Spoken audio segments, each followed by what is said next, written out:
Chapter 1ની અંદર શું બે ક્વેશ્ચન્સ છે અંદર draw block diagram of a computer explain the function of each block. Okay, આ ટાઈપનો કોઈ ક્વેશ્ચન હશે એની અંદર. તો આપણે એની અંદર જે બ્લોક ડાયાગ્રામ છે, આ ક્વેશ્ચનમાં શું પૂછ્યું કે ડ્રો ધ બ્લોક ડાયાગ્રામ. તો આપણે પહેલાં first draw the block diagram કરીશું, પછી નેક્સ્ટ એને એક્સપ્લેન ઇટ ફંક્શન, કે એની અંદર જેટલા બી ફંક્શન્સ તમે ડિસ્પ્લે થયા છે બધા ફંક્શન્સને એક્સપ્લેન કરવાનું છે. તો ફર્સ્ટ આપણે વાત કરીશું બ્લોક ડાયાગ્રામની. બ્લોક ડાયાગ્રામ ઓફ કોમ્પ્યુટર સિસ્ટમ્સનો પૂછ્યો છે, તો આપણે કોમ્પ્યુટર સિસ્ટમ લખીશું. તો દેર આર 5 બેઝિક કોમ્પોનન્ટ છે કોમ્પ્યુટરની અંદર, કે સીપીયુ છે, સેન્ટ્રલ પ્રોસેસિંગ યુનિટ છે, સેકન્ડ વન છે મેમરી છે, third one is input device, fourth one is output device, fifth one is secondary storage device. આ બ્લોક ડાયાગ્રામ છે, block diagram of computer systems. તો ફર્સ્ટ ઇનપુટ યુનિટ આવશે, output unit આવશે. Input અને આઉટપુટની અંદર શું પ્રોસેસ થશે? એએલયુ આવશે, એરેથમેટિક લોજિક યુનિટ, જે આપણે આગળ વાત કરી. સેન્ટ્રલ યુનિટ આવશે, સીયુ મીન્સ પ્રાઇમરી મેમરી આવશે.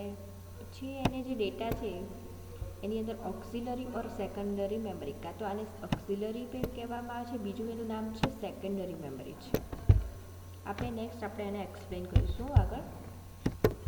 સેન્ટ્રલ પ્રોસેસિંગ યુનિટની વાત કરીશું તો ફર્સ્ટ કોમ્પોનન્ટ છે સેન્ટ્રલ પ્રોસેસિંગ યુનિટ. તો સીપીયુનું યુઝ શું થશે કે જે central processing unit sometimes refer to brain of the system.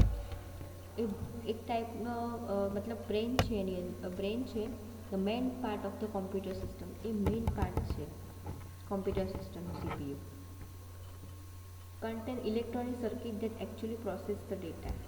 જે ડેટા છે એને પ્રોસેસ કરવા માટે સીપીયુનો યુઝ કરીએ છીએ. તો perform operation on a data.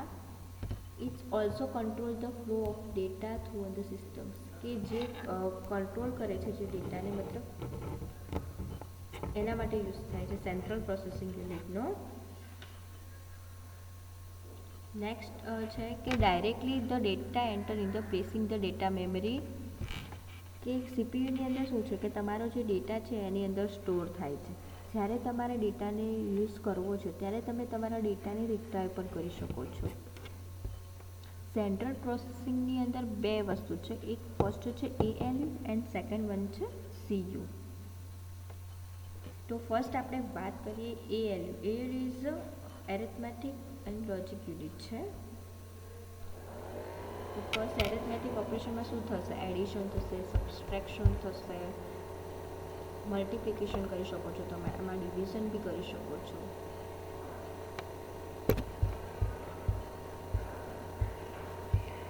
Arithmetic processing outline of the CPU. સીપીયુની અંદર શું થશે? આ સીપીયુ છે, એની અંદર વચ્ચે સીયુ છે અને એરિથમેટિક લોજિક યુનિટ છે, ત્રણ છે. તો ફર્સ્ટ આપણે વાત કરીશું કે એરિથમેટિક લોજિક યુનિટ, કે એને શું કરી શકો છો? એમાં તમે ડેટાને શિફ્ટ કરાવી શકો છો, લોજિકલ ડિસિઝન, એની અંદર લોજિકલ ડિસિઝન હોય છે.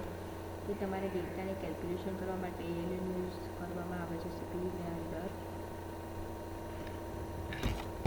પછી જે નેક્સ્ટ એની અંદર બી લોજિક યુનિટ આવે છે. લોજિક યુનિટમાં શું થશે? ગ્રેટર દેન, પછી ઇક્વલ ટુ કન્ડિશન યુઝ કરીએ છીએ, લેસ દેન કન્ડિશન યુઝ કરી શકીએ છીએ, ગ્રેટર દેન કન્ડિશન યુઝ કરી શકીએ છીએ.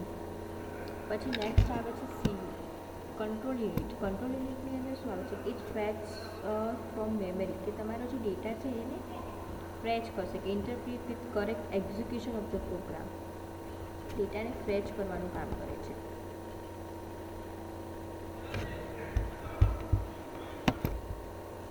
CU means control unit. It manages and the condition of the operation all the components of the computation. A manage કરે છે ઓલ ધ ઓપરેશન. કોઈ પણ ઓપરેશન આપો, એરિથમેટિક આપો, લોજિકલ આપો, કોઈ પણ ફંક્શનને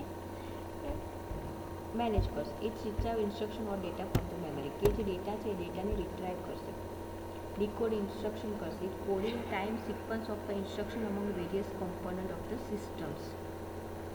જે ડેટા છે જેની અંદર જે ડેટા છે એ ડેટાને ફેચ કરવા માટે મેઇન મેમરીમાંથી જેનો ડેટા ફેચ કરશે. નેક્સ્ટ છે મેમરી યુનિટની વાત કરીએ તો the storage unit of computer systems. Store data from following purpose, કે એના પર્પસ માટે કોમ્પ્યુટરની અંદર ડેટા સ્ટોર થાય છે. પરમેનન્ટ સ્ટોરેજ કરી શકો છો તમે, ટેમ્પરરી બી ડેટાને સ્ટોર કરાવો તો ટેમ્પરરી પણ તમે ટેમ્પરરી ડેટા સ્ટોર કરાવી શકો. પ્રાઇમરી સ્ટોરેજની અંદર શું થશે કે યુઝર મેમરી અંદર પ્રાઇમરી સ્ટોરેજ છે અને સેકન્ડરી સ્ટોરેજ છે, બરાબર. Primary storage is user name, but the main function of the primary storage are is the current program or data, કે સ્ટોર શું કરશે, કરંટ જે તમારો પ્રોગ્રામ અત્યારે ચાલુ છે એ તમે ડેટાને સ્ટોર કરશે. Is also store a temporary data or current program, કે તમારે સ્ટોર ટેમ્પરરી બી કરાવવું હોય ને તો તમે કરાવી શકો છો, અને તમારે જે ડેટા કરંટ ચાલુ ડેટા છે એ પ્રોગ્રામને પણ તમે સ્ટોર કરાવી શકો છો પ્રાઇમરી સ્ટોરેજમાં. અને જે less space in comparisons of the secondary storage, ઓછી સ્પેસ હોય છે comparison with the secondary storage. Volatile છે, data loss on the power off, જ્યારે પાવર તમે સ્વિચ ઓફ મતલબ કરો છો, લાઇટ જતી રહે છે ત્યારે તમારો ડેટા લોસ થવાની શક્યતા છે. Is a comparative more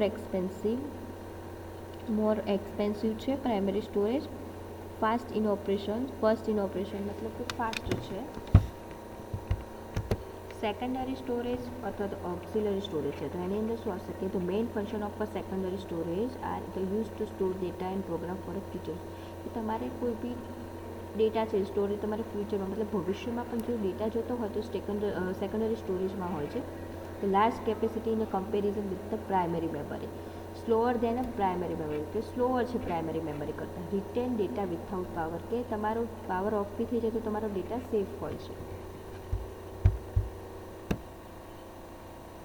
input output યુનિટની વાત કરીએ તો ઇનપુટ આઉટપુટનો જે ડાયાગ્રામ છે તો એમાં શું છે કે ઇનપુટ ડિવાઇસ છે, આઉટપુટ ડિવાઇસ, એની વચ્ચે શું છે સેન્ટ્રલ પ્રોસેસિંગ યુનિટ, મતલબ CPU છે. ઇનપુટ આઉટપુટ યુનિટમાં શું થશે કે computer system to provide a communication with computer and user. Communication કોના વચ્ચે થશે, કોમ્પ્યુટર અને યુઝર વચ્ચે. યુઝર એટલે કોઈ પર્સન હોય. Input device transmit the data as a series of electronic pulse into a computer memory unit available on the processing. Output ડિવાઇસમાં શું થશે કે output device supply result of a processing from a primary storage or secondary storage. એ રિઝલ્ટને supply કરવાનું કામ કરે છે પ્રાઇમરી સ્ટોરેજમાંથી અથવા તો કે સેકન્ડરી સ્ટોરેજમાંથી આઉટપુટ ડિવાઇસમાંથી સપ્લાય કરે છે result. When a program execute and result must be made available in a human readable form, કે હ્યુમનને જે આઉટપુટ જોવે છે એ જ આઉટપુટ અમને મળે છે